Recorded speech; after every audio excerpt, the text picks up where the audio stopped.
19 বার বিসমিল্লাহ বললে কি হয় জানলে আপনি অবাক হয়ে যাবেন। বিসমিল্লাহ মানে আল্লাহর নামে আমি শুরু করছি।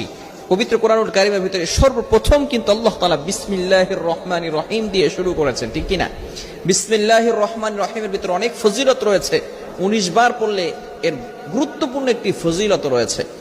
ওমর রাদিয়াল্লাহু তাআলা আনহুর যুগে রোম সম্রাট একবার ওমর রাদিয়াল্লাহু তাআলা আনহুর কাছে এসে হাজির হলেন। বললেন, ইয়া আমিরুল মুমিনিন খলিফাতুল মুসলিমিন, আমার মাথায় প্রচন্ড ব্যথা। ওমর রাদিয়াল্লাহু তাআলা আনহু এমন একটা টুপি সেই রোম সম্রাটকে দান করলেন। সেই টুপিটা যখন মাথায় দেয় সাথে সাথে মাথার ব্যথা ভালো হয়ে যায়। সুবহানাল্লাহ, বাসায় গিয়ে সাথে সাথে মাথার ব্যথা কি হয়ে যায়? ভালো হয়ে যায়। আবার যখন সেই মাথার টুপিটা খুলে ফেলে আবার তার মাথা ব্যথা হালকা হালকা শুরু হয়। এবার সকলে অবাক হয়ে গেল সেই টুপির ভিতরে কি আছে।